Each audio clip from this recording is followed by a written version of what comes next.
Bienvenido, bienvenida al canal de Xavier, un canal en que hablamos de todo un poco con Directo Venezolano, con un nuevo Directo Venezolano diario que estoy haciendo desde el 3 de enero y que seguiré haciendo hasta que todos los presos políticos, los más de 500 presos políticos que sigue habiendo en el país, sean liberados.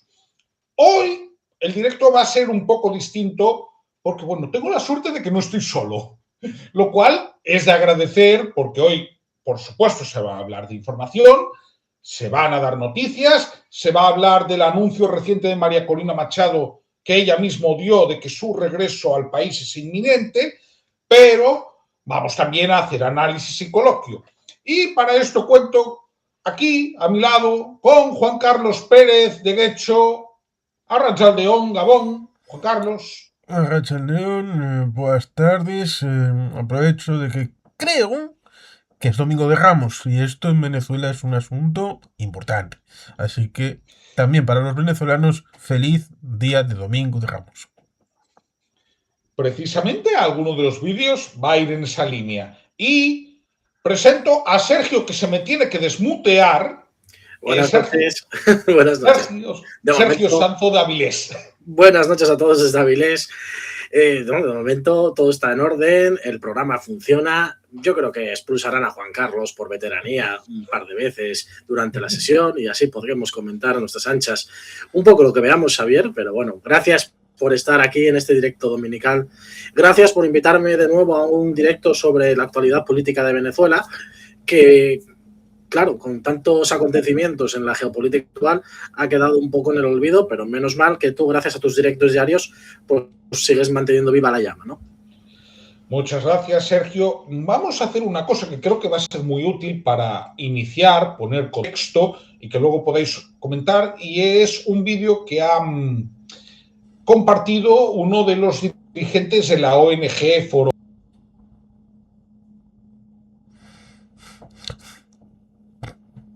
Efectivamente, pero aquí lo tengo de nuevo. La ONG que contabiliza los presos políticos. Entonces, vamos a ponerla y aquí lo tenemos y a partir de lo que va a comentar en el informe, creo que ya va a dar para suscitar coloquio y comentarios. Saludos amigos, soy Roman Reyes, coordinador del Foro Penal en el estado de Utah, en los Estados Unidos. Yo quiero hacer un breve resumen del último reporte del foro llamado Represión Política en Venezuela entre enero y febrero de 2026. Finalmente, este reporte genera 6 sugerencias. La primera es el desmantelamiento del aparato represivo. Se plantea una reforma profunda de los cuerpos de seguridad para eliminar prácticas abusivas y asegurar control civil, rendición de cuentas y depuración institucional.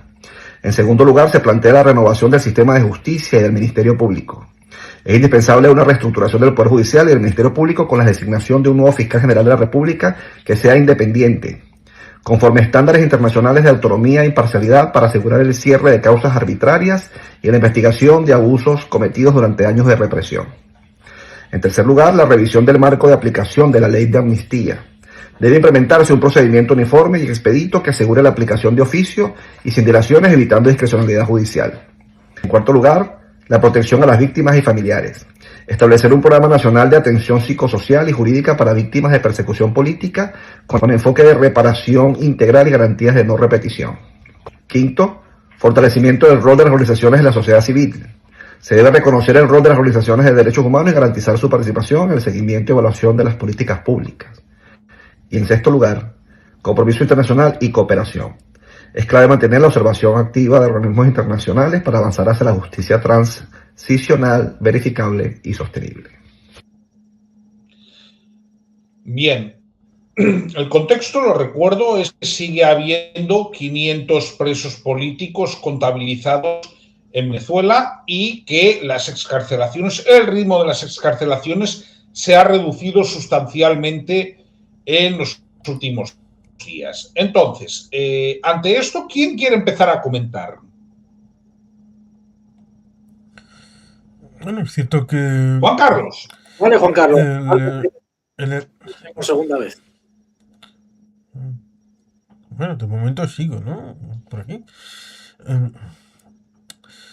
El elemento de una justicia... Dale. la justicia en un sistema dictatorial, evidentemente, debe de depurarse y debe de transformarse porque, pues evidentemente, no hay garantías suficientes para todo esto. Además de lo que ha dicho, por añadir algo, respecto de lo que en teoría para el viernes con el defensor del pueblo, la fiscalía, que tenían que haber llegado a un procedimiento para la actualización de ciertas personas, pero claro, ahí habría en parte un wishful thinking de nos gustaría que esto funcionara y que hubiera un proceso de selección que estuviera bien hecho, con el hecho de autonegarnos la realidad de un sistema que hasta este momento es una dictadura y que evidentemente no va a respetar ni siquiera su propia ley. Porque una dictadura que se precie, lo primero que hace es, saltarse la propia norma. Otra cosa es el hecho de que actualmente estemos en un modelo transicional en el que, lo digo porque estuve en una charla en el Bachoqui de Casco Viejo de la calle Tendería pues era sobre Cuba y salió mencionada Venezuela. Y cuando se dijo, pues ojalá lo de Cuba fuera por un modelo propio de transición, pero cuando se mencionó el asunto de Venezuela, pues se dijo, bueno, igual esto ya está de alguna manera en una vía para tratar de alcanzar alguna cosa distinta. El problema es que en ese camino las incertidumbres son muchas y las concreciones son muy necesarias. Por eso está bien que haya reivindicación, sobre todo desde el sector social, desde el tercer sector llamado, a la hora de tratar de presionar, porque sin músculo articulado de la gente, pues entonces eso quedaría en un pacto de élites y suele ser muy necesario en aquellos procesos transicionales donde ha habido una base con músculo y con capacidad de movilización y articular discursos. Está ido mejor que en otros lugares donde este músculo literalmente había desaparecido. Tal vez eso sea en parte la diferencia respecto de la situación interna de Cuba, que ya son 3 generaciones de vida en dictadura, o la que supuso la situación de salir de la antigua Europa central y oriental después de casi medio siglo de estar en una dictadura comunista.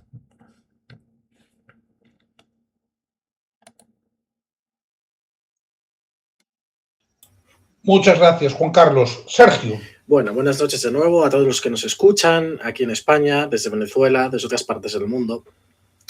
Bueno, quisiera primero añadir un comentario en off al tema que estamos tratando hoy, que es sobre la disparidad de opiniones, ¿no? Hace unos días teníamos un directo aquí en el canal de Xavier acerca de Oriente Medio y Juan Carlos pues expresaba su opinión y yo la mía, obviamente. Cada uno tiene su opinión. Y todo esto, por si se acalora, en aquel momento pudo acalorarse el debate en algún momento, pero nada más lejos de la realidad. Yo tengo una confianza con Juan Carlos que hace que yo pueda subir o deliberadamente ese tono, o que parezca que ese tono es más agresivo, porque tengo una confianza en exceso con él. Y aquí lo que hacemos, o lo que intentamos, es poner todas las opiniones desde un lado hasta otro para que el espectador pues, pueda hacerse una idea más amplia de lo que puede ser el conflicto, ¿no? Y entonces, como hubo comentarios el otro día en directos al respecto, pues yo quisiera dejarlo claro, porque al final aquí es un debate, una tertulia entre amigos, y por eso venimos también Juan Carlos y yo, porque muchas veces divergemos en muchos puntos de vista, pero queremos ponerlos todos encima del tablero para que todo el mundo tenga acceso a todos esos puntos de vista, a toda esa información, y aparte porque es un placer debatir con Juan Carlos, porque tiene un bagaje intelectual que ha demostrado a lo largo de su carrera con su currículum, aparte de su canal de divulgación, que creo que es notable. Entonces, yo quisiera primero hacer este inciso en directo para todos ustedes. Juan Carlos no sabía nada de esto y por eso posiblemente le pillé un poco el pie cambiado, pero quería hacerlo y creo que es lícito hacerlo, ¿no? Y ahora, entrando en materia, en el tema venezolano, que hacía mucho tiempo que no me pasaba por aquí para hablar de Venezuela, creo que lo que ha dicho Foro Penal tiene toda la razón. Tiene toda la razón. Todas las pautas que explica Foro Penal tiene razón. es que son de sentido común. Son de sentido común para nosotros que vivimos en un Estado democrático y de derecho, consolidado. Pero para una democracia incipiente como la que están haciendo ahora mismo en este proceso de transición de Venezuela, pues tiene estas fallas que creo que Foro Penal hace muy bien en recordarlas para que el gobierno transicional de Delcy Rodríguez pueda aplicarlas. Pero como ha dicho Xavier y como ha dicho Foro Penal, todavía quedan 500 y pico presos políticos en las cárceles de Venezuela. Y no son cárceles cualquiera, no son cárceles al estilo de Occidente, donde nosotros tratamos dignamente a nuestros presos, por decirlo de alguna manera. Quien pasa por esa experiencia es normal que necesite un psicológico, muy normal, porque yo lo dije muchas veces en los directos, yo quisiera que las cámaras entren un día en el helicoide, entren en todos nuestros presidios, en la Dirección General de Seguridad, en la Dirección General de Inteligencia, donde ha habido varias torturas documentadas, y que se vean cómo son esos espacios. Entonces la gente se va a hacer una idea de lo que era estar preso allí. Y eso para mí es desde la parte humanista que yo siempre intento representar muchas veces, pues me parece lícito ponerlo encima de la mesa y comentarlo aquí hoy. Pero Foro Penal estoy muy de acuerdo con lo que propone Foro Penal. Y quisiera también poner encima del debate, porque esta semana ha habido en Onda Cero, en el cine, una entrevista a Zapatero, ¿no? Y obviamente pues el tema de Venezuela pues ha salido, ¿no? Porque Zapatero es una figura clave para este proceso de Venezuela, guste más o guste menos, ¿no? Y algo tiene que decir. Y bueno, pues como también recordaba aquí, pues él puso un dossier encima de la mesa de Alsina con muchas mentiras que se habían dicho y que no se han sido demostradas, como aquella famosa mina de oro, que yo un día me indigné mucho, pero es que es verdad, es que no puedes decir que alguien tiene una mina de oro si no está documentada y no tienes una acusación formal. Eso es un dossier que se trasladó en su día por alguien y algunos medios pues le dieron vericidad y se publicó, ya está, no pasa nada. Pero bueno, también esta información debería ser contrastada y el que pues pudo meter la pata, el medio que pudo meter la pata, pues que iniciase. Sería mucho pedir una rectificación. Bueno, yo creo que sería lo normal. Si yo diese una noticia que no tengo contrastada y me he equivocado, yo emitiría una rectificación. Pero bueno, cada uno tiene Si no hay pruebas, ¿Quieres decir por deontología se debería hacer. Como cuando se le colaron al país de la foto aquella de la supuesta muerte de Chávez? También.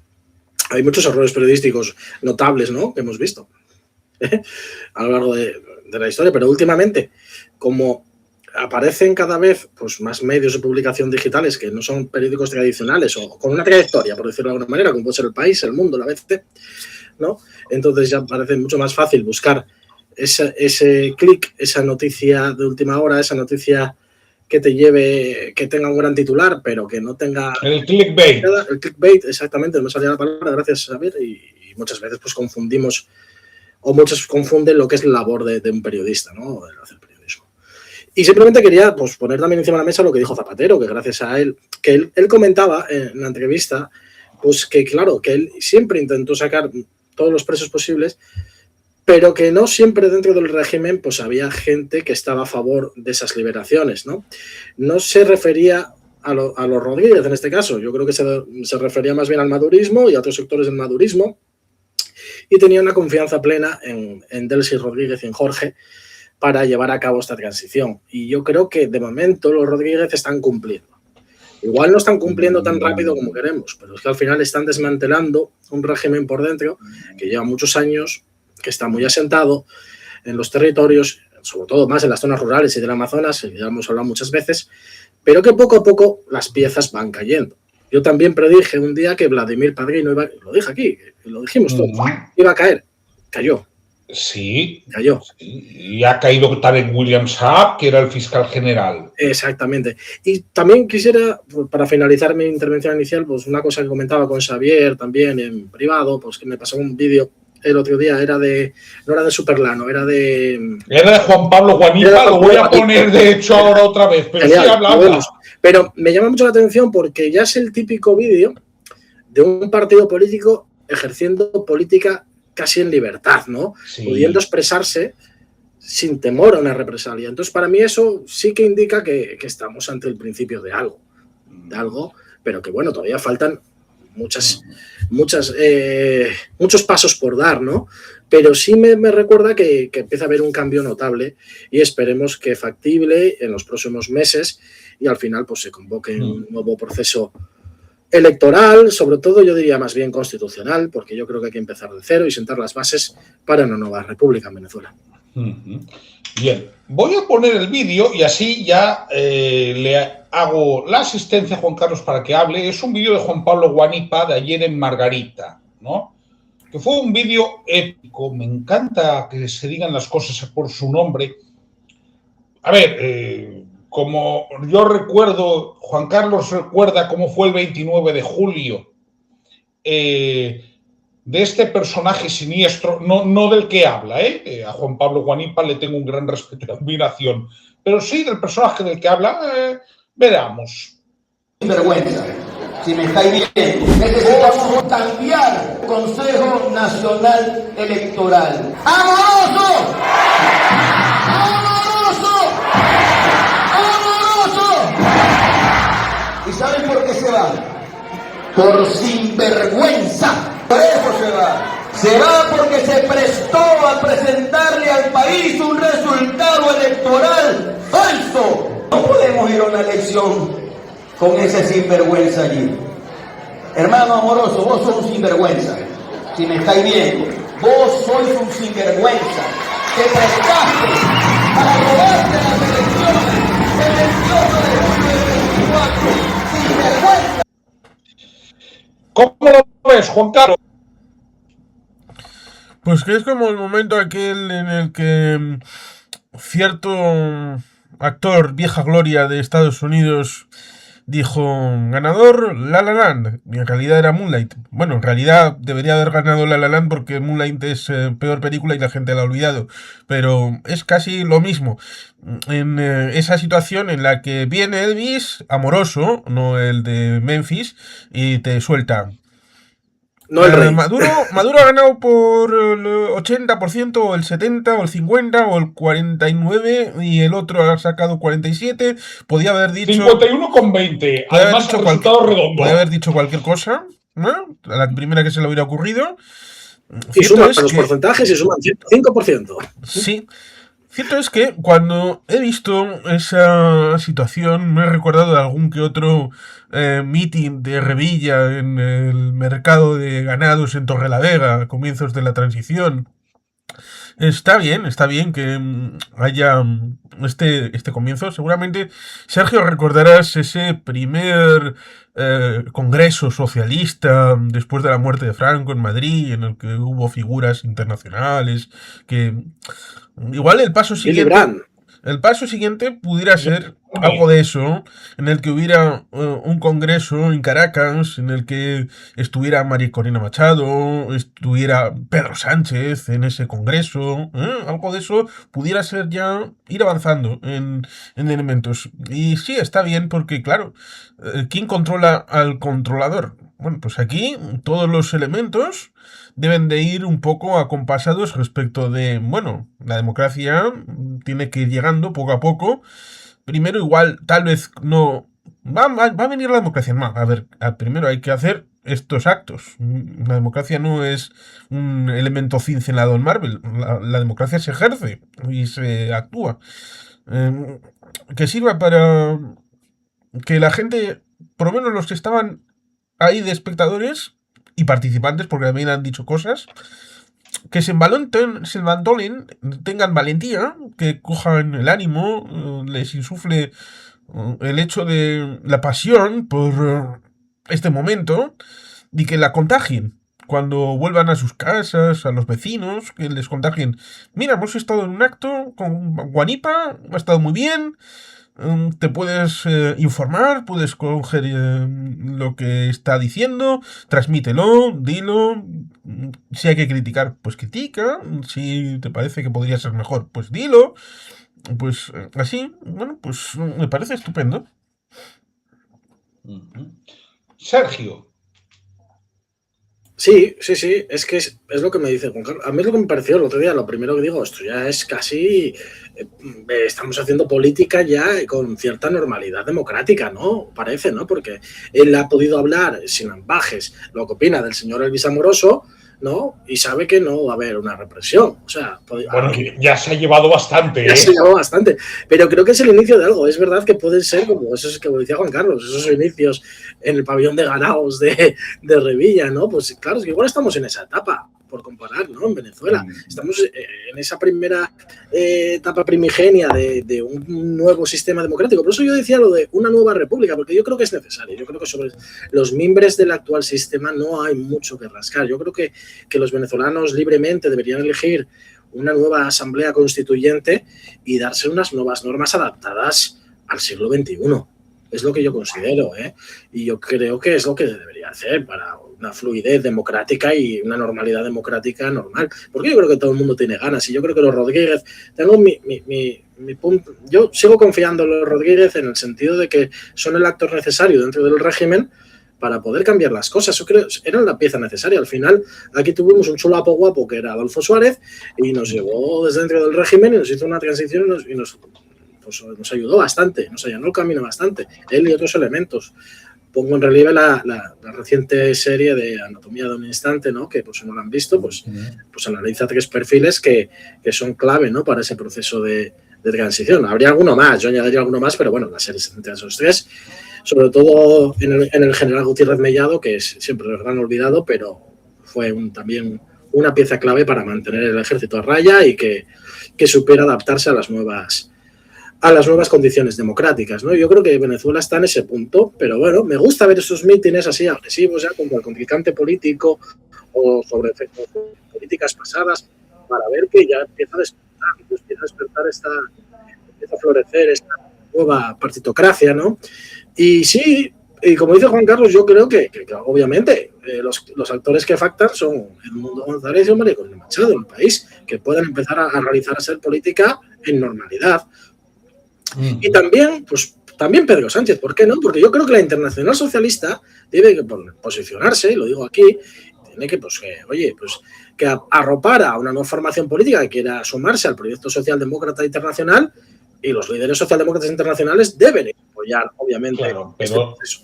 Mira, eso estoy totalmente de acuerdo contigo. Lo que pasa es que ahí hay un camino que recorrer. Pero sí, te agradezco mucho. Sí, dado que creo que es pertinente, creo que el papel de la socialdemocracia internacional debe de ser el señalar que, no señores, esta dictadura no ha sido de izquierdas, porque si ponemos la actuación de la dictadura esta con el manifiesto de Verona, del año 43, hay muchas similitudes.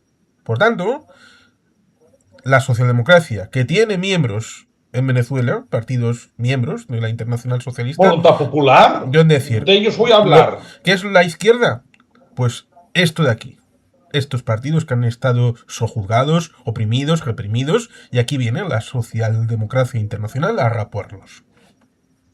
Es que os agradezco ambas intervenciones. ¿Querías decir algo? No, comenta. Sí, pues que... al igual que vino Willy Brandt, ¿no? A arroparnos un poco a nosotros, a los socialistas, y a decirnos, este es el camino a seguir, ¿no? El camino de los valores europeos, ¿no? Pues yo creo que también, por eso la Internacional Socialista debería ir allí, pues a arropar a Voluntad Popular, que ahora mismo no se encuentra dentro de la Internacional Socialista, pero bueno, quizás haya que dar movimientos, conversaciones para que vuelvan a integrarse o buscar una formación que quiera integrarse. Yo creo que la Internacional Socialista, y no solo la Internacional Socialista, también las organizaciones supranacionales de centro-derecha, que las hay, no me acuerdo ahora mismo de su nombre, perdonadme, pero creo que tienen que participar en este proceso y arropar y darle formalidad a este nuevo sistema de partidos, ¿no? Claro, lo que pasa es que aquí hay una cuestión. Me parecen muy pertinentes las 2 intervenciones por lo que os voy a compartir, ¿no? Ahora, pero sí me gustaría contextualizar algo. Es muy, muy probable que haya una candidatura presidencial de María Corina Machado, es por lo que están apostando los 3 partidos grandes. Luego hay otros, ¿no? Está el partido de Biagio Pilieri, está el partido de Delsa Solórzano. Pero cuando tenemos que hablar de partidos opositores en Venezuela con una cierta capilaridad, en todo el territorio, algunos en más que en otros, son 3, que son Vente Venezuela, que es el partido de María Corina Machado. Por cierto, aún no le han dejado legalizarse. Es otro de los temas de los que habría que hablar. Tareas pendientes, Sí. todavía.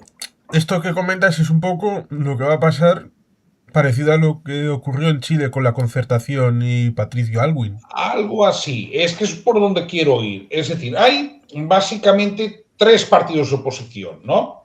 Grandes.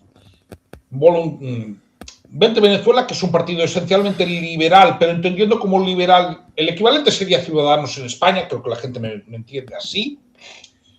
Luego está Primero Justicia, que es el partido de Juan Pablo Guanipa, que realmente podrías decir, pero con muchos matices, porque Primero Justicia ya es un partido que tiene 25 años, ¿no? Pero que, bueno, básicamente recoge en parte la herencia del antiguo COPEI, ¿de acuerdo? Es decir, digamos que de los 3 partidos sería el más conservador en cuestiones sociales, ¿no?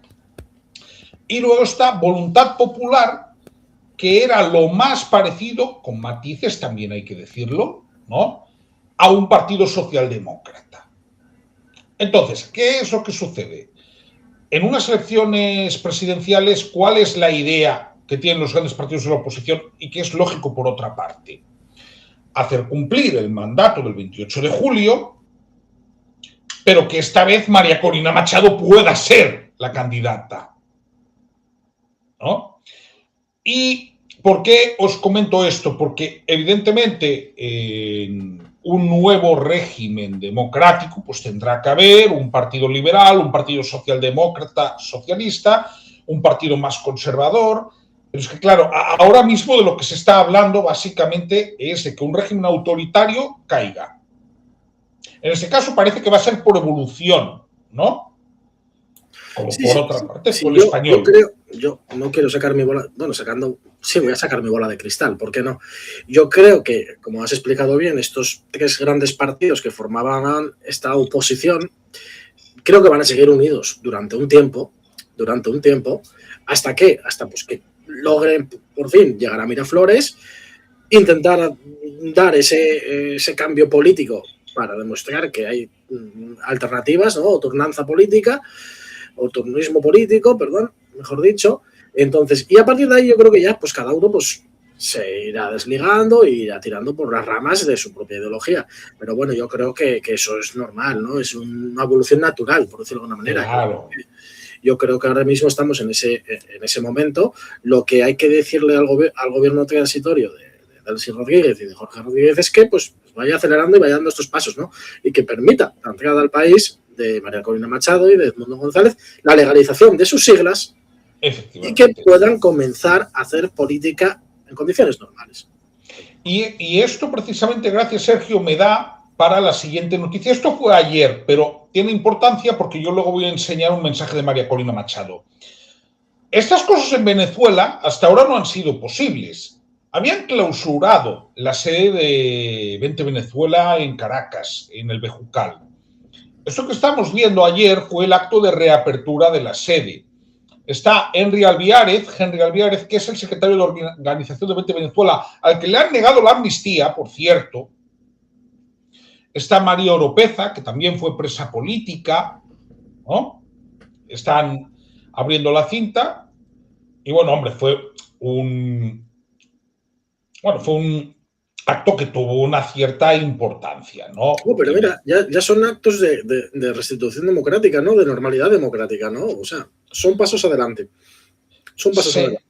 Se va hacia esa dirección, ¿no? Entonces, lo que quiero mostrar también es un mensaje que María Corina Machado dio, porque aquí hay una cuestión, y es, María Corina Machado no regresa, bueno, entre otras cosas, porque tiene sus más y sus menos con el hombre del pelo naranja, y por otra parte, porque obviamente si lo hace, lo quiere hacer en unas condiciones de seguridad, cosa lógica y normal, no solo por ella, sino también por lo que ella encarna, ¿no? Entonces, lo que sí transmitió con motivo de la reapertura ayer de la sede de su partido, recordemos, es su partido, Vente Venezuela, fue un mensaje. Y fue un mensaje para declarar, para reafirmar su regreso próximo. Ya dio algún mensaje al respecto, pero insiste en ello. Y María Corina Machado, cuando da un mensaje, no lo suele dar en vano. Cuando dice voy a estar, lo va a hacer. Otra cosa es que la detengan en Maiquetía o en el puente internacional Simón Bolívar. Pero ir va a ir. Lo digo no por una cuestión de fe, sino por una cuestión de la experiencia que he visto de su comunicación, ¿no? Entonces, yo pongo el mensaje, a ver qué os parece. Mis hermanos del alma, mis amigos queridos, qué emoción lo que está ocurriendo hoy. Y aunque no estamos allí físicamente, mi alma, mi corazón, mi espíritu en este momento está entrando junto a ustedes a nuestro querido Abejucal. Pensar que cuando salí el 30 de julio, justo después de la gran victoria del 28 de julio, no me imaginé que durante tanto tiempo no volvería a estar allí, entre esas paredes, bajo esos techos que han sido testigos de las horas más luminosas de la organización ciudadana, de la inteligencia, de la resiliencia, de la disciplina, de la generosidad, del amor, de la inteligencia, de miles y miles de millones de venezolanos dentro y fuera que confluíamos en este espacio. Y Bejucal es para nosotros como es el hogar familiar para una familia o el templo para los que forman parte de una religión. Es el lugar donde las personas que compartimos valores, ideas, creencias, nos encontramos, nos abrazamos, aprendemos unos de otros, nos estimulamos, nos corregimos, nos empujamos y nos levantamos en los momentos de dificultad. Y es hoy el momento de recordar, reivindicar y celebrar cada uno de los logros extraordinarios que en este lugar han ocurrido y han pasado con la presencia de quienes estábamos físicamente y con la energía de quienes nunca han estado en sus paredes con su cuerpo, pero sí con su alma y su espíritu, como hoy estoy yo. Así que quiero hoy recordar aquel día que fue el 23 de enero del 2010, cuando por primera vez pisamos ese espacio, esa casa, pensando que iba a ser por solo unos días o unas semanas. Miren todo lo que hemos recorrido. Hoy estamos muy cerca de la libertad. Hoy estamos muy cerca de lograr lo que durante años, décadas, hemos anhelado. Hoy podemos asegurarnos que lo que hemos hecho ha valido la pena. Todo lo que hemos invertido, lo que hemos perdido, lo que hemos sufrido, lo que hemos aprendido. Y es Bejucal para nosotros, los miembros de esta gran familia, el espacio que recuerda y que nos encuentra. Que se abran estas puertas nuevamente para que puedan ingresar todos aquellos que forman parte de Vente, pero también de muchas otras organizaciones políticas y sociales que encuentran en Bejucal un hogar, un espacio de trabajo, un lugar de protección, de estímulo, de respeto. Hoy, aunque no estoy allí, quiero que sepan que cada uno de ustedes representa la esencia de este enorme movimiento. Venezuela será libre gracias a lo que cada uno de ustedes ha hecho y lo que vamos a hacer en los días por venir. Que hoy sea un día de celebración, de encuentro y de ratificación de las tareas que tenemos por delante. La ruta está clara, tenemos la fuerza, la confianza de un pueblo unido y la pasión y la convicción en nuestros valores. Vamos a traer a nuestros hijos de vuelta a casa. Venezuela será libre y la vamos a transformar en una nación próspera, justa, alegre, luminosa, que va a ser la envidia del planeta. Disfruten este momento. Estamos con ustedes y ya lo saben. Seguimos de la mano de Dios hasta el final. Es interesante luego complementar esto con otro aspecto que voy a compartir, ¿de acuerdo? Es muy significativo, primero, estés o no estés de acuerdo con ella, lo que sí que es verdad es que el equipo de comunicación que tiene es buenísimo.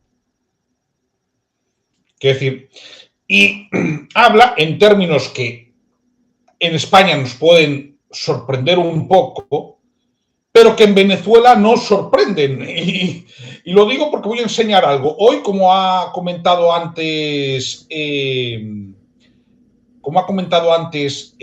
Juan Carlos, es Domingo de Ramos, ¿no? Esto que voy a compartir es del perfil de Voluntad Popular, que es un partido, ya digo, más bien de inspiración socialdemócrata. Pues mirad que han compartido.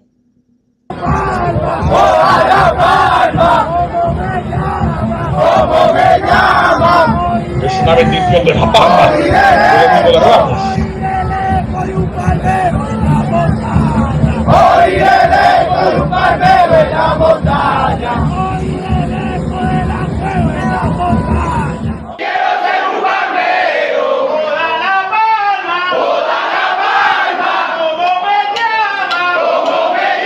Bueno, esto lo ha compartido Leopoldo López.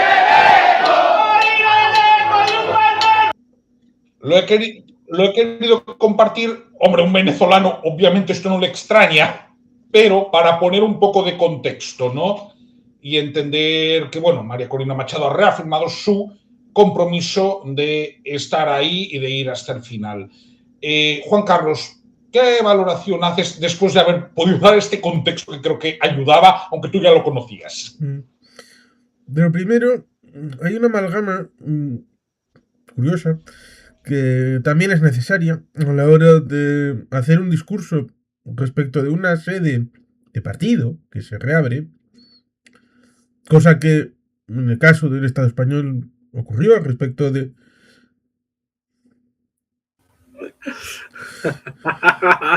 Sigue, Juan Carlos, el resto. Esto es por haber mencionado a la bicha, haber dicho esto, Nada, que el Estado español, digamos, la guerra civil y franquismo y todo esto, pero bueno, parece que nada, que por un lado es la reapertura de una sede política.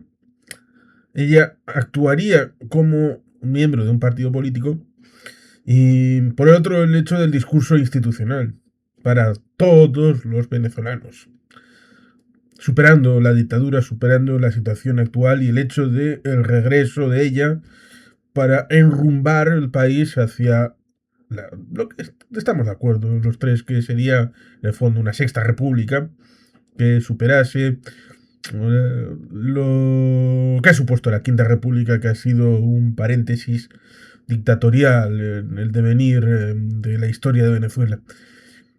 Pero lo segundo resulta ciertamente curioso porque, claro, tanto para lo bueno como para lo malo, en el ámbito peninsular hay una visión que supera una visión de partido, que supera una visión concreta, porque esta Semana Santa en Durango, y no me estoy refiriendo a Durango en México o Durango en algún lugar de Estados Unidos, sino en Durango, Vizcaya, después de 591 años ininterrumpidamente no va a haber procesión de Semana Santa.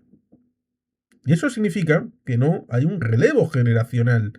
Y si no hay un relevo generacional, significa que nadie de ninguna ideología, pensamiento, ha tenido la noción de acercamiento. Cosa que, por ejemplo, si nos fuéramos a Málaga, a Sevilla, a Granada, pues ahí podríamos mirar a cofrades que votan a Podemos, que votan a Vox, que votan al PSOE, que votan al PP o que se quedan en casa y no votan a nadie. Supongo que esa situación transversal es la que hemos visto en Venezuela, en el que, al parecer, el pueblo sigue siendo creyente, como diría en Euskadi Fededún. Bueno, pues eso se reporta en el hecho de no solamente la religiosidad en la vertiente de creencia, sino en la vertiente social, en la que se da esa doble vertiente de que uno puede ser cristiano religioso y luego está la sociedad que puede ser cristiana cultural. Y parece que habría aquí esa amalgamación de las dos cosas, en el que también, y esto hay que decirlo respecto de un libro que sacó en 2008 Gustavo Aderistegui, en el que también, como ha sucedido en otros lugares, Chávez coqueteó con la santería, coqueteó con otro tipo de cosas ahí, incluso Más caribeñas. intentó crear una conferencia episcopal propia, desligar a la religión católica oficial para llevársela a su sardina. Así que eso también ha estado un poquito, no reprimido, porque en una sociedad con un 85% de creyentes, ¿cómo vas a reprimirlo abiertamente? Pero también tiene sus trucos a la hora de hacer según qué cosas. De hecho, este punto es interesantísimo. Antes de darle la palabra a Sergio, porque creo que esto que voy a decir aporta, si bien hablamos de un 85% de creyentes por lo bajo, hay estimaciones que te hablarían de que esto podría llegar al 90%, pero bueno, pongamos un 85% que me parece tal. Mayoritariamente católicos, pero puede haber un 20% de evangélicos. A diferencia de lo que sucede en otros países, en Venezuela, la dictadura intentó en los últimos años llevarse bien con las iglesias evangélicas para hacer contrapeso a la Iglesia Católica, que tenía una posición más bien crítica, ¿no? Pero sí, quiero decir, me ha parecido muy interesante la valoración. Sergio. Sí, mira, me gusta esto que saques, esto de las iglesias evangélicas, que algún día podemos debatir acerca de ello, porque detrás de ellas hay a veces un movimiento populista político importante, ¿vale? Que influyen en gobiernos y demás. Un movimiento traído de Estados Unidos, principalmente. Pero sí es verdad que el fervor religioso en LATAM, o en Hispanoamérica, a mí me gusta llamarlo Hispanoamérica, es diferente al nuestro. Y ahora en la propia España, pues ni que decirte que en el norte y en el sur, pues tenemos un tipo de fervor religioso. Yo no lo tengo, porque aparte yo soy agnóstico, soy declarado ateo, no profeso ninguna religión, entonces bueno, tampoco me molestan, obviamente, yo no. Vengo de una ciudad, en Avilés, donde pues la Semana Santa es fiesta de interés turístico regional. O sea, no vengo... Hay procesiones. Sí, muy buenas procesiones. Y hay un sentimiento y un fervor religioso importante. Pero bueno, no es mi caso, pero entiendo que en Latinoamérica sí existe de forma más generalizada, ¿no? Y entiendo también los movimientos de Chávez, porque al final la Iglesia Católica depende de Roma. Entonces, sí, para lo bueno y para lo malo. Lo bueno y para lo malo, exactamente. Entonces, no suele ser tutelada por ninguna fuerza nacional. Y ese es el problema de Chávez. Cuando tú tienes un modelo pseudo dictatorial, pues al final quieres controlar todos los estamentos que generen opinión en tu país. Y lo hemos dicho muchas veces. Desde un púlpito también se hace política y se genera política y se pueden generar discursos políticos. Y es normal que se intente controlar la religión, pero claro, y que se intente introducir otro tipo de religiones, como tú has comentado, evangelistas, más y demás, más populistas y más fáciles de controlar, por parte del poder político. Porque lo bueno que tiene la jerarquía romana es que dependen, de Roma. Y al final, pues, obedecen al Papa de turno y ya está. Y lo que pase, y dirán lo que tengan que decir de lo que ven en su país, que es un poco lo que ha hecho León XIV, ¿no? León XIV ha estado en países de Hispanoamérica, ha visto pobreza y las ha denunciado en su momento, ¿no? En copia de lo que pudieran pensar. Y eso es la labor también evangelizadora y de lucha contra la pobreza que siempre ha caracterizado a la Iglesia Católica, ¿no?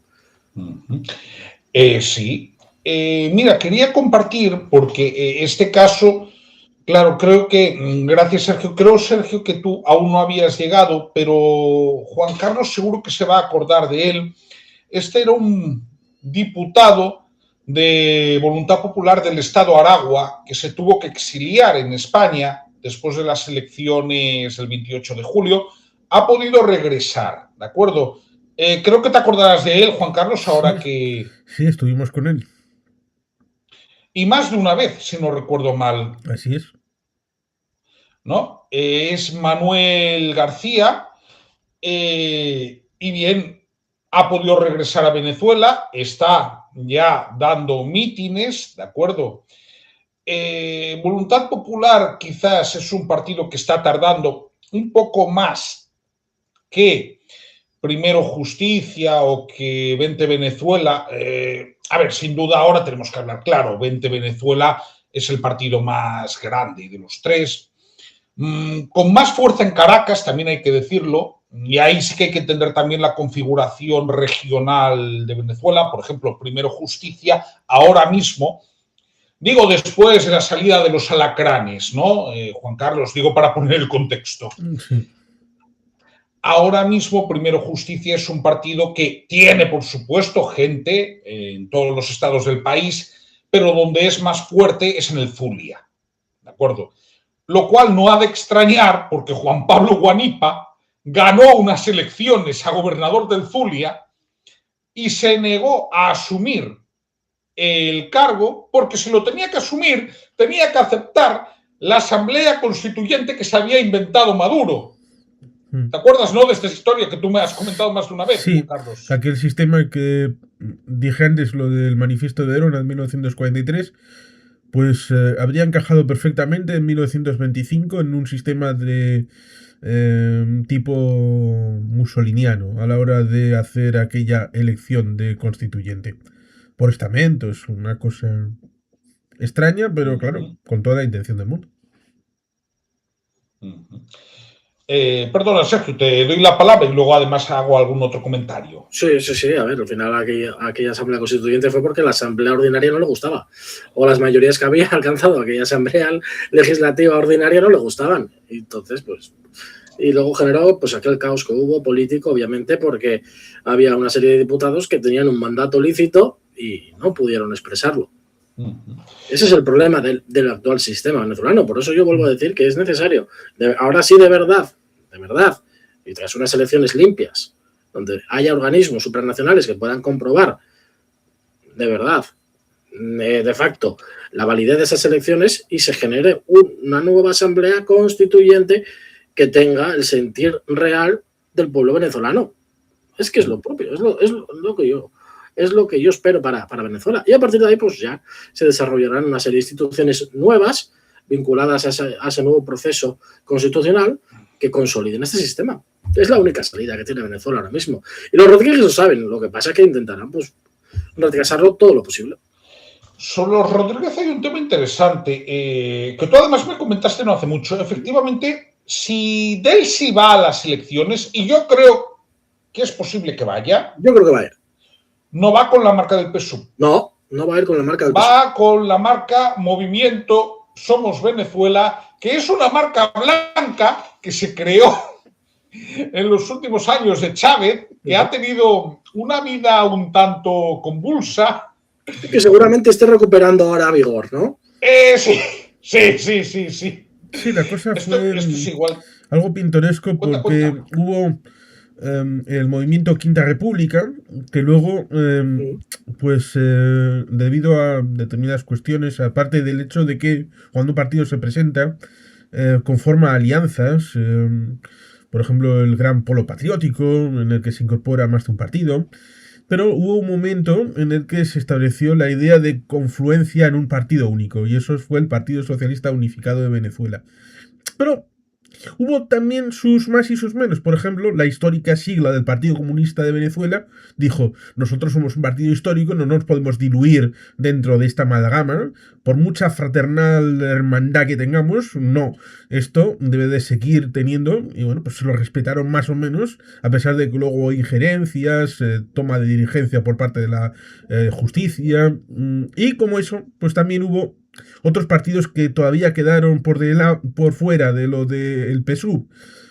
Y así podemos tener esta situación de que Delcy formalmente no era del PSUV, pero ahí la... buenas noches, Vicente. Muy buenas, Vicente. Gracias, como siempre, que esté aquí nuestro jugador número 12. Perdona, Juan Carlos, que así lo saludamos, que siempre es un placer tenerlo. Efectivamente, pero esa cuestión, pero resulta que esas siglas que estaban dormitando ahora pueden resultar muy útiles, porque yo ahora mismo estoy viendo mucha gente con ganas. Ay, bueno, esto siempre dice, medio en broma, medio en serio, Juan Carlos, sobre que el Restream tiene unas habilidades muy poco recomendables, ¿no? Ah, pero esta es Entonces, nueva, que influye también en que el YouTube no saque la notificación. Qué poderes más extraordinarios tiene el Restream. claro, entonces, pero yo estoy viendo, por ejemplo, reposicionamientos que me llaman poderosamente la atención. A ver, el brother de Vladimir Villegas, ¿no? Vladimir Villegas, que lo fue prácticamente todo en el régimen chavista con Chávez. Pero Vladimir Villegas ya lleva un tiempo siendo crítico, y ya lo era antes del 28 de julio. Desmuteate, Sergio, si quieres comentar algo, que estás muteado. Sí, no, que te estaba dando la razón. Te estaba dando la razón lo que has dicho. Entonces, ¿qué sucede? Vladimir tiene un hermano, que es Ernesto, que era el ministro de Cultura, que le hizo algún comentario tímido, no sé si te acordarás, o en agosto a Maduro. Dijo, aquellos que han votado por Edmundo igual lo han podido hacer por amor. Por amor a que sus familias volvieran y tal. Y ahí, bueno, Maduro dijo, pero eso fue una manipulación, tal. El caso, lo digo porque resulta que Ernesto Villegas se ha postulado a defensor del pueblo y ha dado entrevistas pidiendo perdón por determinadas informaciones que no difundió como tenía que difundir. Hablamos de 2017, de 2019. Porque algo importante que debo decir, hubo más fallecidos en las revueltas de 2017 y 2019 que los que hubo después del 28 de julio. Ojo, con que sea uno me vale, ¿eh? Sí. No, claro. Pero lo que quiero decir es que cuando hay que hablar de la represión del régimen, no hay que hablar solo de lo que pasó después del 28 de julio. No. Hay que hablar de lo que pasó en 2013, en 2014, en 2017, en 2019. Lo digo porque no vas a juzgar a un fallecido. No, quiero decir. Pero a Maduro sí lo puedes juzgar y de hecho tiene un par de requerimientos, además de la justicia estadounidense, también de la argentina y de la chilena. Que por cierto. Además que lo habíamos visto que cuando hablamos de la ley de amnistía en algún directo hace unos cuantos ya. Unas cuantas semanas, muy al principio de esta transición, hablábamos de que, a diferencia de nuestra ley de amnistía, esta sí podía revisar estos casos de represión. Sí, es que el esquema puede ser muy parecido al del juicio de las juntas de Argentina, del 85. Muy parecido. Ahora bien, tenemos otro tema del que no se ha hablado porque es muy importante y es la situación económica y social en Venezuela, que es límite. Hablamos de que en los últimos días ha habido huelgas de transporte, manifestaciones por aumentos salariales que son muy necesarios, apagones en todo el país, pero sobre todo en la zona occidental del país, en todo el país, en cualquier caso, pero más marcados en el Zulia, en Táchira, en la zona occidental, y problemas con el suministro de agua potable. Por ejemplo, en la ciudad de la que es nativo tu compañero de partido, Iñaki Sagasti, en Cumaná, que es la capital del estado Sucre, si no recuerdo mal. Tiene sentido, ¿no? Tiene sentido. ¿Por qué? Me explico. ¿Por qué tiene sentido estas reivindicaciones de la clase trabajadora? Porque hasta ahora no lo pudieron hacer.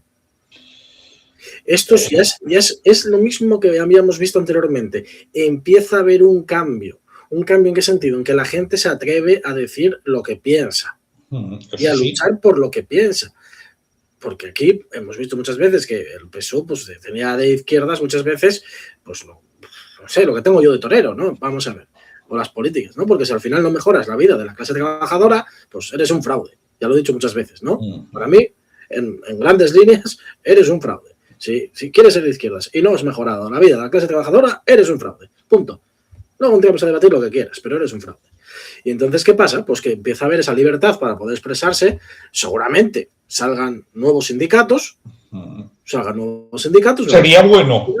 Claro, que empiecen a reivindicar pues, esos derechos laborales que no han podido ejercer hasta ahora por motivos obvios y claros. Y que la gente normal diga pues que los salarios son injustos para cómo está la vida. Es que si ya empiezan a ser aquí, si los salarios ya en Europa ya empiezan a ser complicados, desde aquí yo pido una subida salarial a las empresas, al gobierno, a quien sea, pero hay que darle una vuelta a todo eso. Pues imagínate allí. Bueno, allí directamente lo que intentaron es la trampa de los bonos, que creo que también tú te conoces, ¿no, Juan Carlos? Sí, pero yo iba más bien, porque lo de los bonos no puedes comentar tú. Has hablado de la situación en 2017 y 2019. Puede tener cierta contextualización que pueda ser sucintamente necesaria. En 2019 pasó lo que sucedió respecto de Guaidó, respecto de la juramentación del que era constitucionalmente la persona responsable de, en ausencia de poder, un vacío, el que se generó respecto de enero del 19, y eso de la represión tal vez ayude a entender contextualmente por qué se hizo o se dejó de hacer algunas cosas. Pero es que, más allá de la comparación con Cuba, que todavía no se ha llegado en Venezuela a una situación semejante, que Cuba está infinitamente peor, pero los principios activos operan igual. Lo digo por 2016-2017, donde también hubo unos apagones tremendos. ¿Por qué? Porque el sistema eléctrico fundamentalmente se sustenta en la represa del Guri, respecto de un sistema que viene de la Cuarta República. No es tan grave como sucede, por ejemplo, en Afganistán, donde hay unas presas que fueron hechas por estadounidenses y que ahora son un problema, entre comillas, porque aguas abajo, ya sea en Pakistán o ya sea en Irán, una especie de triple frontera en Asia Central, está respecto de si el agua baja, no baja, si la represa retiene agua. Pues aquí tendríamos algo parecido, en el que supuestamente a lo presidente sacaron un montón de proyectos de vamos a montar unos eólicos, vamos a montar unos fotovoltaicos. Ya, bueno, eso lo vieron en infografía y ya está. Y la represa del Guri fue sustento fundamental. Y claro, si te viene una sequía, pues te jorobas porque la represa no puede funcionar. Y si no hay electricidad en la represa del Guri, entonces usted tiene un problema. Y ese problema en 2017, has dicho el tema este de represión, claro. La gente protesta. Hay algún que otro ejemplo de alguna influencer que estuvo en el conversatorio. Curiosamente lo llamaron conversatorio en el Bachoqui de Casco Viejo, que creo que la has visto alguna vez, que cuando tuvo problemas. Tienes que cobrar derechos de autor, Juan Carlos. Bueno, hablas de la influencer cubana. Sí, que tuvo problemas porque ya lo hacía dentro de la isla, es que por eso se fue. Sí, tenía problemas con el de gas a la hora de cocinar. Bueno, pues ahí tenemos eso de los principios activos comunes con el tema del agua, el tema de la luz, la electricidad. Esto es lo que pasa con este tipo de sistemas cleptocráticos. A ver, gracias, sí, estoy de acuerdo en que es una cuestión de base. El problema de los bonos es el siguiente, ¿no? Los bonos son discrecionales, igual que lo son las bolsas del CLAP. Entonces, todo eso abre la puerta al clientelismo. Mientras que el salario, digamos que te empodera, ¿no? ¿Por qué? Porque si el salario es tuyo, tú te lo gastas como consideras oportuno, ¿no? El problema de los bonos es que ha dependido de si tenías amigos en el PSUV, si eras del PSUV, y por lo tanto esto es lo que ha generado un régimen que, además de administrar pobreza, ha sido profundamente oligárquico. ¿Qué es lo que ha pasado? Que ha llegado un momento en que, como el sistema es disfuncional económicamente, ni siquiera ha podido mantener sus redes clientelares. Por esa razón, por ejemplo, en Petare, en Caracas, que es la zona más pobre de la ciudad, el 28 de julio, Edmundo González obtuvo un 70% de los votos, incluso por encima de la media de todo el país. Siempre nos lo recuerda nuestro querido Joan Jordi de F98, y es verdad. Es verdad. Es que pero volvemos un poco a lo mismo, saber lo que acabo de decir. Es que es un fraude. Petare era uno de los barrios más populares y que necesitaba más atención por alguien que se dice que defiende a la clase trabajadora y que es de izquierdas, ¿no? Es donde primero actuaría yo. Sí, si sigues el libro, sí. Si fuese gobernante.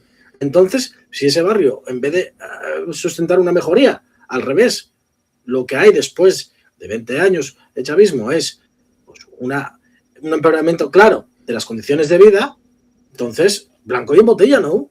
Es que no hace falta ser aquí un lince. Claro, es que la gente de Petare no votó izquierda-derecha. No votó, queremos que se larguen. Para sus condiciones de vida, para poder aspirar a unas mejores condiciones de vida. Es lógico. Por ejemplo, ¿os acordáis de este economista de la escuela de Chicago que supuestamente estuvo en el 74 en Chile? Milton Friedman, claro. Esta medida de los bonos es tan de izquierdas, que para algunos sería indistinguible de los vouchers que proponía Milton Friedman.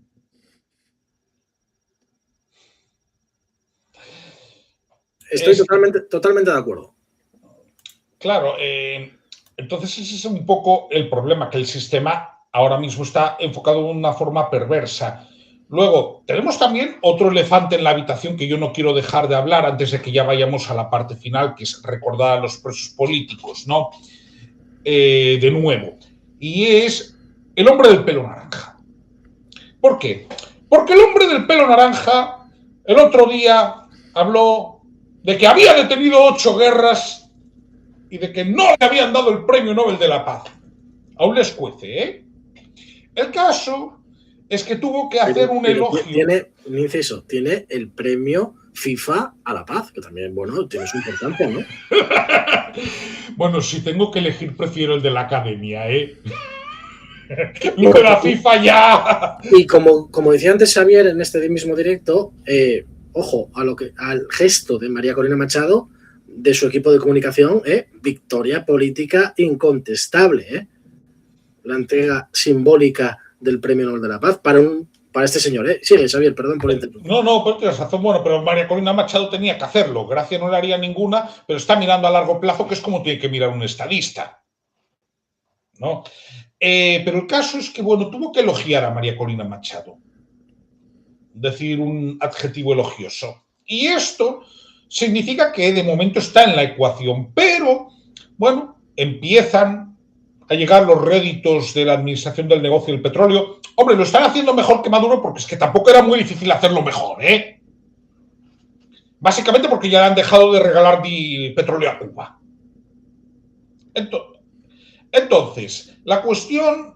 Y nos consta que han llegado ingenieros extranjeros, nos consta. Sí, y por ejemplo ahí Johnny Maz se ha sabido fajar muy bien, ha conseguido nuevas licencias para Repsol y que le indemnicen. Con una intervención en la Casa Blanca más que criticable, también lo digo. Bueno, oye, mira, esto lo decía una vez Juan Rosell en una entrevista que le hizo Jordi Évole, ¿no? Cuando era presidente de la COE. Y él ponía el ejemplo de que era accionista de una empresa, de varias empresas, aparte de lo que él pudiera tener. Y decía, yo como accionista, lo que le tengo que exigir a los gestores es que me den el mayor valor posible. Claro, ahí luego entran en colusión otras cuestiones. Sí, yo estoy de acuerdo con que esa intervención tenía que hacerla, pero la patada del Golfo de América... O sea, podía haberlo omitido de su discurso porque él es verdad que tenía que ir allí, tenía que estar sentado en esa mesa porque es donde estaban las grandes industrias petroleras, tenía que estar allí porque desde su posición como CEO de Repsol, él tenía que estar allí. Eso es indiscutible. Lo que pasa es que he rebajado un poco el tono del servilismo. Bueno, pero ¿tú qué piensas ahí de ese tema? Yo que hizo un papel correcto, es un gran muchacho, es un gran vasco, un gran ingeniero, un petroquímico, y que como diría Jaime Bailey, a veces hay que ponerse adulón con algunas personas. ¿Qué os parece aquel comentario de Vicente? Opiniones sobre el comentario de Vicente. Por cierto, me estoy empezando a creer que el señor del pelo naranja o la gente naranja, podemos llamarlo ya directamente a gente naranja, creo que había informes psiquiátricos de que no estaba bien y que estaba perdiendo un poco la noción creo que estos días está siendo bastante errático en sus discursos, por lo menos a mí me lo parece. Sí, ha insultado en un evento pagado por los saudíes Al propio príncipe Bin Salman. al propio rey y al príncipe heredero. Sí, no, muy listo, no ha sido en esto. Sí. Una cosa, ¿qué pensáis de lo de si a Naranjito le pones una peluca rubia tienes a Trampito? ¿Tú lo ves o es más bien Chetoman, Juan Carlos? Hombre, los chetos están ahí. Hombre, sobre Naranjito, creo que la FIFA ha cogido para los derechos de los royalties para 10 años, lo cual es un secuestro, yo diría, pero creo que nadie va a poner un hashtag Free Naranjito ahí en X, lo cual es una pena. Lo mismo que es una pena porque creo que la selección española este año tiene muchas oportunidades de convertir la camiseta de 1 a 2 estrellas y hay mucho riesgo de que ese hombre naranja sea el que haga suspender el Mundial de Fútbol. Así que ojo, cuidado. Sí. Ojo, cuidado, que todavía no está claro que el Mundial, hasta que no se celebre la final, yo no las tengo conmigo de que vayamos a verla. Y a pesar de que Xavier es mucho más conservador siempre en los pronósticos electorales, yo sigo pensando que el impeachment y que puede haber un vuelco histórico en las cámaras, en las midterm. No, yo el vuelco histórico digo que lo va a haber. Que aquí estaremos para contarlo, seguramente. Sí, pero yo ya te digo, lo que es el vuelco, a ver, que creo que lo he dicho en un vídeo. Creo que se le están poniendo las cosas. Pero, si no lo dije... Claro, pero si no lo dije ayer, creo que lo he dicho hoy. No. El castañazo que se va a dar Trump en las midterms va a ser antológico. De hecho, ya ha habido... Sí, pues eso es 9 de noviembre, pero ¿habéis escuchado a J.D. Vance? Lo que ha dicho en un podcast. Que ha dicho que el tema de los ovnis para él no es tema extraterrestre, sino obra de Satanás. Anda. Ay, la Virgen. Oh. A ver, es que... Claro, encontrar a alguien en ese gabinete que tenga... Marco Rubio. Lo más normal es Marco Rubio. Eso es, lo más normal, que también tiene sus cosas. Claro, yo digo lo más normal. Sí. Entonces, si os parece, lo que vamos a hacer es hablar del tema de los presos políticos de nuevo, porque primero, y voy a volver al hashtag que pongo todos los días, de hecho, cuando hago los directos en solitario, y... Luego quiero poner un caso de una familia, pero podría poner de muchas, ¿no? Al final siempre lo digo, no llego a todos porque no puedo, pero no porque no quiera, no porque no me importen y no porque haya presos políticos de primera y de segunda, que para mí no los hay. Pero quiero poner un ejemplo de lo que supone, ¿no?, para las familias de los presos políticos, porque es importante, siempre lo digo y lo digo todos los días, el peor enemigo que pueden tener es el olvido, ¿no? Entonces... Mandarle una carta a mi papá, preso político en Venezuela.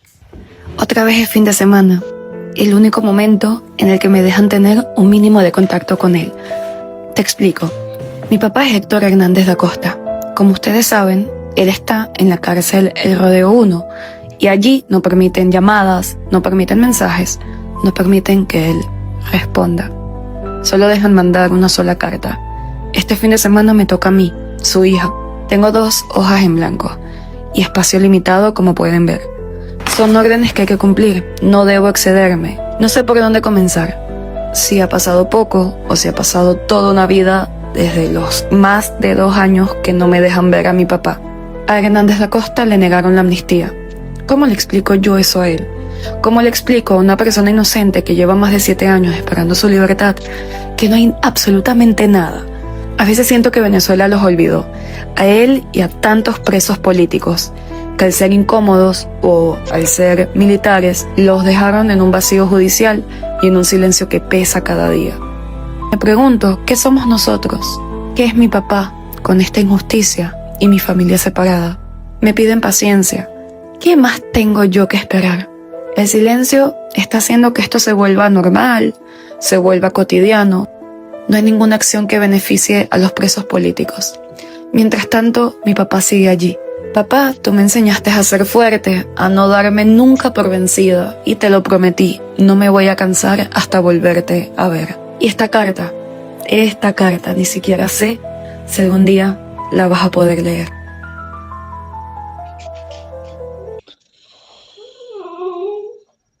Pongo este ejemplo porque la amnistía, por ejemplo, no está llegando a los militares. No hay derecho.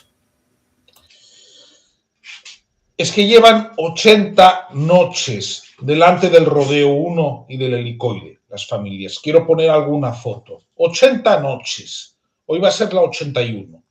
Ponle este vídeo a cualquier persona que se diga de izquierdas, no se emocione con él y no se solidarice con esta chica. Es imposible.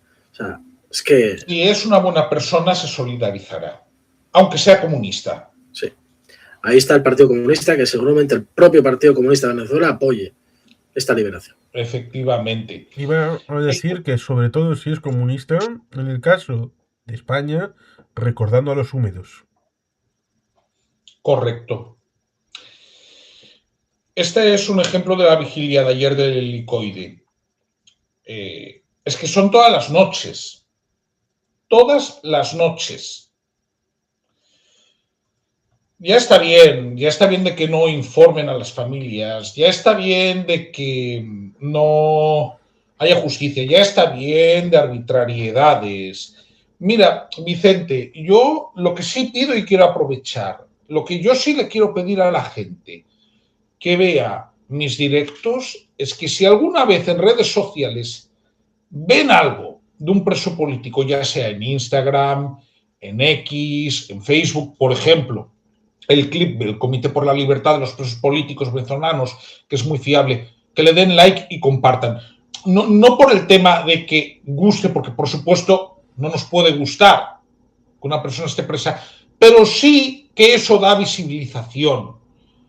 Y la visibilización es la mayor arma que puede haber para que la presión siga, para que esto esté encima de la mesa de las agendas internacionales. Y digo el CLIPE, pero me vale también Provea, me vale el Foro Penal. Si, por ejemplo, algún partido democrático, pues ya sea Voluntad Popular, Vente Venezuela, Primero Justicia, comparte algo de un preso político y esa publicación o del Comando con Venezuela tiene muchos likes, eso puede ayudar a viralizarlo. Y si hay algo que hay que viralizar, es esto. Sí. Y yo, no obstante, yo solo quiero pedir aquí en directo a Delcy y Jorge Rodríguez. Está en sus manos demostrar que quieren una transición democrática en Venezuela y el primer paso es liberar a todos los presos políticos. Está en su mano, que sean todos. Muchas gracias. Bien, vamos a hacer una última intervención. Se la doy a Juan Carlos porque yo creo que ya he dicho lo que tenía que decir hoy. Juan Carlos. Si hay un defensor del pueblo o fiscal que quiera mostrar que esto va en serio y que hay un camino hacia algo distinto, ya sabe lo que tiene que hacer, nada más tomar posesión del cargo. Implicarse con esto e implicarse con otros asuntos en el que su vademecum va a ir en 30 artículos. Importante el número 30, porque es la situación respecto de todos los demás que son indisolubles e indisociables los unos de los otros. Me estoy refiriendo a la Declaración Universal de los Derechos Humanos de 1948. Es su guía fundamental a la hora del actuar en la Defensoría del Pueblo o en la Fiscalía, porque parece que esos cargos están vacantes a la espera de estar rellenos por alguien. Y ese relleno debe ser funcional, no solamente estar por estar. Y más en estos momentos. Seguramente el hecho de que sean creyentes, más allá de que... bueno, pero eso lo voy a decir después. Estamos cerca de la Semana Santa, dentro de la Semana Santa, cerca de la parte más relevante y... Se lo digo a los venezolanos que puedan ser creyentes y que pueden tener algún resorte dentro del poder. Vuestro Señor Jesucristo se sacrificó para salvar a la humanidad. ¿Por qué vosotros no podéis hacer, no tanto, no llegar a cotas de tal compromiso, ¿no? Un poquito para acercaros al hecho de merecer seguir pudiendo ir a misa los que, como digo, seáis creyentes? Porque si no cumplís con los sacramentos, ni cumplís con lo que vuestro Señor Jesucristo dijo que había que hacer para que uno siguiera siendo parte de la iglesia de Pedro y de Pablo, de la iglesia de Cristo, pues eso no os va a reportar, no sé si os va a reportar o no en el mundo actual, pero si sois creyentes, eso también reportará en vuestra eternidad. E iba a decir que, cierto es, el domingo de resurrección, que es, a ver, Reguna, es el día 5 de abril, pero luego viene el 11, el 12, el 13, el 14. En Venezuela se ha dicho por algunos estamentos de que no hay 11 sin 14, y por eso en 2013 montaron la elección presidencial fake en 2014, en el 14 de abril de 2013. ¿Por qué? Por los sucesos de 2002. Y no querían dejar pasar la ocasión de recomendar vivamente el libro de Jaime Bailey, Los golpistas. Un libro que se lee muy ágil, que sobre todo los que conozcáis el asunto de Venezuela os va a resultar muy cercano, incluso os va a sentir que es un libro breve, que es corto. Sí, tiene las páginas que tiene, pero la agilidad y el hecho de conocer la materia seguramente os hará que pidáis, pero Jaime, ¿por qué no escribes algo más de esto? De lo de antes, de lo que pasó después. Y como gesto, aparte del hecho de que lo adquirí, lo leí y ya he hecho un vídeo para mi canal, aquí, que comprometo, porque puedo prometer y prometo, que la primera oportunidad que tenga a Xavier en presencial, ese ejemplar que tengo yo, se lo voy a regalar. Muchas gracias, Juan Carlos. Bueno, muchas gracias por todo, ¿no? Por la intervención y por este obsequio. Sergio, ¿quieres decir algo para finalizar? Yo voy a seguir demandando mi pulpo, o sea, yo no voy. Interesante lo que escribe Jaime Bailey. Tú puedes estar de acuerdo o no con sus posiciones políticas, pero es alguien que está muy bien informado y un gran comunicador. Eso es innegable, ¿no? Digo muy bien informado porque fue de los únicos que acertó. ¿Os acordáis con el acto de rapiña de Maduro? Fue de los que sabían algo.